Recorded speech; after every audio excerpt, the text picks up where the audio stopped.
Olá pessoal, professor Sérgio Augusto na área para mais uma aula de história, dessa vez para falar sobre os governos nazifascistas, né? Com destaque para o fascismo italiano de Benito Mussolini, o fascismo alemão de Adolf Hitler, que ganhou o nome de nazismo. Nessa videoaula de hoje também a gente vai pontuar algumas diferenças entre esses dois sistemas surgidos aí na Itália e depois na Alemanha, e também a expansão dessa forma de governo pela Europa, inclusive aqui no nosso país também, no Brasil, na última fase do governo Vargas, que é o período do Estado Novo. Então, para iniciar essa conversa, a gente vai falar do contexto histórico de surgimento desses governos, tá certo? Então, eles se desenvolveram na Europa, tá certo? Durante o período entre guerras, num cenário aí de grande crise econômica motivada por dois fatores principais.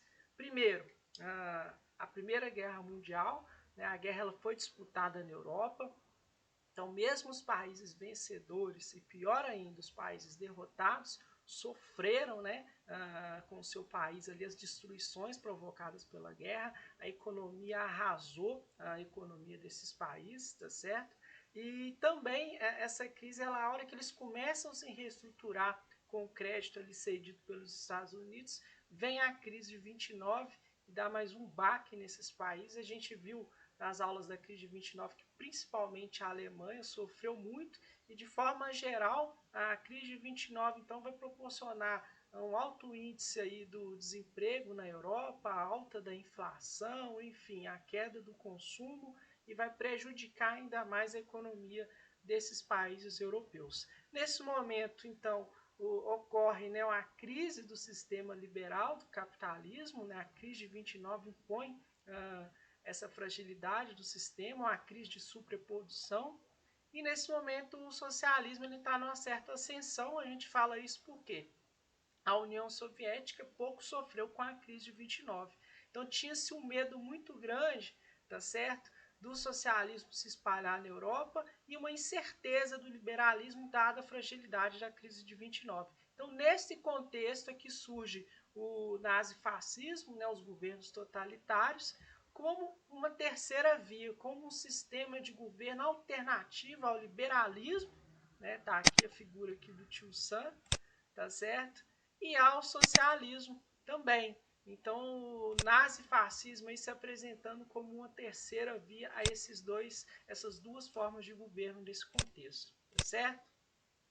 Mais para frente, então, a gente vai tratar então de definir o que é um Estado totalitário, um governo totalitário. Então, é todo tipo de Estado que, por meio do seu governo, exerce um enorme controle sobre o seu povo. Então, a direção do aparelho estatal fica exclusivamente ao cargo do líder desse governo, né, que é o chefe de Estado.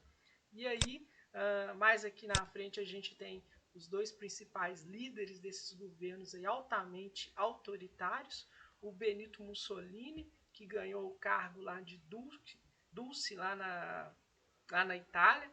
Seu significado remete ao termo de guia. E o Hitler, né, o Adolf Hitler, na Alemanha, com o nazismo, ele vai ser chamado ali de Führer, né, que é, seu significado em alemão remete ao termo de líder, tá certo? Então, esses regimes totalitários surgidos aí na Europa, eles vão ter um culto à liderança, né, uma característica marcante que a gente vai começar a falar dela mais aí na frente. No caso do fascismo, Benito Mussolini; no caso da Alemanha, o Adolf Hitler. Beleza? Nesse tópico aqui a gente vai falar então das principais características desses governos totalitários. A primeira delas aqui, o totalitarismo, né, que é essa essência do Estado forte, sem limites, né, a supressão de todas as liberdades e direitos individuais dessa população. Uma outra característica, o irracionalismo, tá certo? Que é o desprezo pela razão, a valorização ali da força, do autossacrifício, né, e do líder, né? O líder, ele é capaz ali de promover um sentimento que vai conduzir aquela nação. É uma característica muito interessante essa terceira aqui, que é o unipartidarismo. Então, a partir do momento que esses governos se instalam na Itália e depois na Alemanha, os partidos, os outros partidos, eles são cassados, né? E ficam somente ou o partido fascista lá na Itália ou o partido nazista na Alemanha. Então tem essa existência de um único partido, logo a gente tem a negação da democracia, né? E esses sistemas, igual eu falei, eles vão fazer oposição tanto ao liberalismo quanto ao socialismo, se apresentando como uma forma de governo, uma terceira via, uma terceira opção. Beleza? Uma quarta característica importantíssima, que é o nacionalismo extremo, né? Que é a extrema valorização da cultura nacional em detrimento das outras culturas, julgando as outras culturas aí como inferiores. Isso é um traço muito marcante nesses governos aí, principalmente lá na Alemanha. Quando a gente for pontuar a questão das diferenças aí, a gente vai falar do antissemitismo, beleza? E aqui o militarismo, que é o alto investimento bélico em razão da guerra, do culto à força física e ao expansionismo, né, que vai acabar gerando aí o início da Segunda Guerra Mundial, que é a matéria da próxima videoaula, quando a Alemanha então invade a Polônia, tá certo? Então essas são aí as 5 características principais desses governos. Mais à frente a gente vê algumas diferenças e semelhanças que não deixam de ser características também, tá certo? Agora a gente vai pontuar um pouquinho a respeito do fascismo na Itália, né, o fascismo italiano, com a figura do seu criador aí, que é o Benito Mussolini, tá? Como que vai ocorrer a ascensão desse fascismo italiano?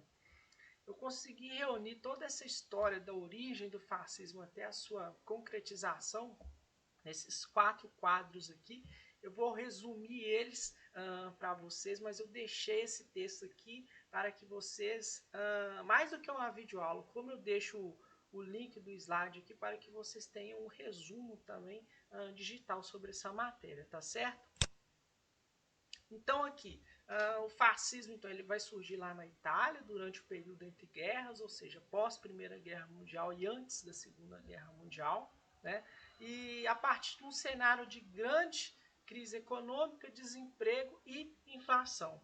Então ali em 1919, o Benito Mussolini, que era um ex-socialista, ele vai fundar ali o Partido Nacional Fascista, que vai receber muito apoio da burguesia com medo do avanço do socialismo ali na Itália. Em 1921, o partido ele já está muito bem concretizado, ele já contava aí com cerca, olha só, de 300 mil filiados, e nesse momento é que ocorre a famosa Marcha sobre Roma, né?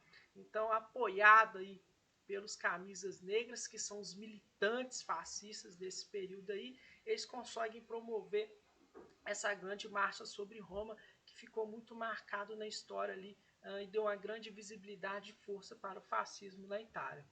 Em 1924, os fascistas, né, o Partido Nazista, alcança maioria expressiva no parlamento italiano. Lembrando que nesse período a Itália ela é uma monarquia parlamentar, tá certo? Ela tem um rei, que é o Vítor Emanuel III. E a partir dessa expressiva vitória do fascismo ali, ocupando várias cadeiras, a maioria das cadeiras do parlamento, o rei Vítor Emanuel III resolve então nomear o Benito Mussolini como primeiro-ministro, né? Talvez foi o maior erro dele aí, deveria barrar nesse momento. Então, já na primeira sessão ali de abertura dos trabalhos parlamentares, pós-nomeação do Benito Mussolini como primeiro-ministro, e logicamente o Partido Fascista está ocupando várias cadeiras ali no parlamento, a maioria absoluta, né? Um deputado de cunho socialista, né, que é o Giocano aqui, ele acaba fazendo um discurso ali nessa abertura parlamentar aí, dos trabalhos parlamentares, denunciando as fraudes nas eleições italianas, enfim, falando aí como que o fascismo conseguiu ocupar essas cadeiras através da violência e muita fraude eleitoral.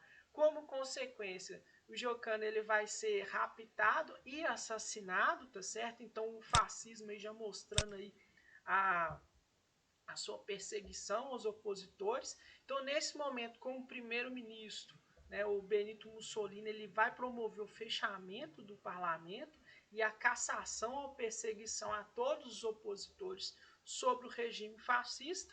E aí, nesse momento, vai ser aplicado um golpe de Estado, a monarquia parlamentar ela vai ser destituída, né? E o Mussolini ele vai começar a governar a partir de alguns decretos sobre a condição de Dulce, né? O líder aí do governo italiano. Em 1927, aqui, Mussolini então fecha ali os sindicatos, e aí uma diferença entre o fascismo italiano e o fascismo alemão, que ganha o nome de nazismo, é essa questão do corporativismo. Né? Então a gente vai ver isso mais lá na frente. Então ele fecha o sindicato e transformam esses sindicatos em corporações, que em resumo vai limitar o poder de atuação dos trabalhadores, né, sobre a supervisão direta do governo e dos seus patrões. Tá certo? Criando aí um Estado máximo, um Estado forte. Tá certo? E assim o fascismo ele se legitima no poder com a figura do Benito Mussolini. Um parêntese interessante nessa história do fascismo aqui é que em 1929 ocorre a assinatura aí do Tratado de Latrão. Esse tratado, um tratado aí, ele vai resolver um problema antigo, tá certo? Entre o Vaticano, né, a Igreja Católica, e a Itália, pós a sua unificação ali no final do século XIX. Então esse tratado ele vai ser assinado em 1929 entre o Mussolini e o Papa Pio XI, e esse tratado, né, entre o governo da Itália e a Igreja Católica, ele vai estabelecer então a criação do Estado do Vaticano, um Estado independente. A gente vai ver uma planta ali, um estado de 5 quilômetros quadrados aí dentro de Roma. Então a gente tem a Itália, a gente tem a Roma como sede do governo italiano, e dentro de Roma a gente ainda tem um estado independente que é o Vaticano. Logicamente que para reconhecer esses termos aí, a igreja pediu uma indenização de 2 milhões de libras, e como consequência a gente tem tanto consequências boas para o Mussolini, tanto para a igreja. Para o Mussolini, ele vai contar com o apoio da igreja nesse momento, que vai ampliar sua popularidade e vai ajudar a diminuir a sua oposição, né, qualquer tipo de oposição que ele tenha lá na Itália. Já para a igreja, o catolicismo, então, ele foi firmado como a religião oficial lá na Itália, tá certo? Então, ambos os lados aí tiveram algum tipo de benefício com a assinatura desse Tratado de Latrão. Então, até hoje, o Estado do Vaticano é um Estado independente, ele é governado lá pelo Papa, né, sempre, e ele fica ali em Roma. Tem um mapinha aqui do Estado do Vaticano. Aqui a gente consegue perceber que em volta aqui está Roma, tá certo? Ó, Roma, Roma. A Praça de São Pedro é muito visada nos pronunciamentos aí do Papa do nosso período. Agora vamos falar do nazismo. A gente vai falar aqui do Hitler, como que ele vai se desenvolver. Então, a exemplo do fascismo, o nazismo ele vai surgir também no período entre guerras, num cenário de recessão econômica que vai ser acentuado, né, pela crise de 1929. Em 1919, então, é criado o Partido Nacional Socialista dos Trabalhadores Alemães, que em resumo trata-se do Partido Nazista. Ele vai ser liderado pelo Adolf Hitler, que foi um ex-combatente na Primeira Guerra Mundial. Isso mesmo, Hitler lutou como soldado pela Alemanha na Primeira Guerra Mundial, que saiu derrotada, tá certo?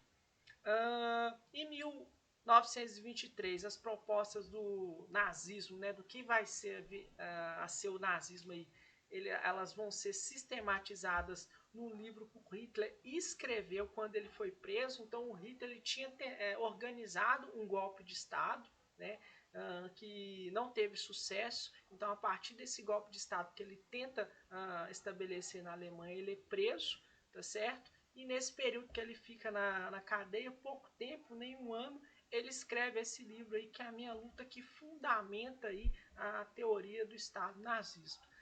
Pouco tempo depois, ele vai ser solto, e ele trata então de reorganizar o partido nazista, visando novamente chegar ao poder, tá certo? Entre 1924 e 1929, a economia alemã ela sofre o seu pior momento, né, já que em 1929 ali ocorre ali a crise de 1929 e isso afeta muito a economia alemã, que já estava arrasada desde o fim da Primeira Guerra Mundial. Lembrando que a Alemanha ela foi a grande culpada aí, né, na assinatura ali do Tratado de Versalhes. Então ela teve que pagar indenizações em bilhões de dólares para os países vencedores. Indenização essa que só foi, vamos falar assim, liquidada no ano de 2010, bem recente, tá certo? Teve que reduzir os seus exércitos, enfim. A Alemanha ela sofreu muito com a assinatura desse tratado, uma vez que ela foi colocada como a grande causadora da Primeira Guerra Mundial. E ali, em 1929, essa crise então que eu falei que começou nos Estados Unidos, ela afeta muito a economia da Alemanha, principalmente a questão da produção agrícola e industrial, claro, empreendendo no aumento da inflação e do desemprego no país. Em 1932, apoiados pela burguesia, temendo o avanço do socialismo, aí, muitos burgueses simpatizaram com as ideias nazistas do Hitler, né? Os nazistas ali conseguem vencer as eleições ali no parlamento. Então, o presidente da Alemanha ele vai acabar nomeando o Hitler para assumir o cargo de chanceler da Alemanha, muito parecido com o que que aconteceu lá com Mussolini, né? O Mussolini lá, ele chegou ao cargo de primeiro-ministro, o Hitler aqui chegando ao cargo de chanceler, que tem uma certa similaridade entre esses cargos em termos de poder. E ali em 1934, após a morte do presidente da Alemanha, o Hitler, então, na condição de chanceler, ele assume a liderança do país e ele não convoca eleições, tá certo? Ele permanece no poder. A partir do momento o nazismo, nesse momento, se instala na Alemanha. E aí, nesse momento, a gente tem aqui um forte governo, né, com grande intervencionismo estatal, a perseguição aos comunistas, ao controle da imprensa, a valorização do nacionalismo de forma extrema, enfim, a perseguição às minorias. E o Hitler, então, ele começa a ser chamado ali de Führer ali. Então, nesse momento, né, após a morte aí do presidente da Alemanha, a gente tem o fim da República de Weimar aí, e o início do Terceiro Reich com a liderança do Adolf Hitler aí, e clara concretização do nazismo na Alemanha. Aqui um bloco muito interessante a respeito das diferenças entre o fascismo e o nazismo, e duas delas aqui que eu vou pontuar. Então, a primeira aqui, o corporativismo, essa trata do fascismo, tá certo? É uma coisa singular do regime fascista, que é a prática de organizar a sociedade em corporações subordinadas ao Estado. Então, essa forma, né, ela nega os princípios marxistas aí, enfraquece a classe trabalhadora e controla, né, coloca no controle aí o Estado e os patrões desses trabalhadores. Então, corporativismo é uma característica singular do fascismo. Já o antissemitismo aí é uma característica ímpar do sistema nazista, que é a perseguição às minorias ali, aos semitas, né? Essa aversão aos semitas, basicamente aos judeus, tá certo? Não somente aos judeus, principalmente aos judeus, ciganos, homossexuais, enfim, testemunhos de Jeová. Muita gente foi perseguida pelos nazistas, tá certo? Então essa prática hoje, né, em termos atuais, aí, remonta à prática de xenofobismo, beleza? Então é o preconceito, a discriminação, a hostilidade, principalmente contra o povo judeu. E aí eu fiz um parêntese aqui para falar um pouquinho do Holocausto, que ele vai acabar se desenvolvendo na Segunda Guerra, que é a próxima matéria que a gente vai ver. O campo de extermínio de judeus aí mais famoso é o que fica lá na Polônia, né? Auschwitz. Então, essa perseguição aí, o antissemitismo aí, ela acabou dando início a um período muito sombrio na nossa história e triste, que é o Holocausto, né? Que é uma ação sistemática de extermínio aos judeus nos campos de concentração ocorrida na Europa, né? Em toda a Europa, ali, sob a liderança da Alemanha nazista, claro, do Adolf Hitler durante a eclosão e desenvolvimento da Segunda Guerra Mundial. Então, para os nazistas, né, os alemães eles pertenciam a uma raça superior. Que raça é essa? A raça ariana, que sem se misturar às outras raças deveria comandar o mundo. E os judeus eram considerados seus principais inimigos. Então, por isso, essa cassação aos judeus aí, tá certo? E para finalizar aqui, a questão do fascismo pelo mundo. Então, o fascismo ele teve presente na Itália, na Alemanha com o nome de nazismo, na Itália liderado pelo Benito Mussolini, na Alemanha pelo Hitler, nos países ibéricos, Portugal e Espanha, com o nome de franquismo e salazarismo, a Espanha com Francisco Franco, em Portugal com Antônio Salazar e também aqui no Brasil durante o governo do Estado Novo, que se estabeleceu entre 1937 e 1945 até a renúncia de Getúlio Vargas, tá certo? Enfim, é isso que eu queria falar para vocês. Um grande abraço e até a próxima aula.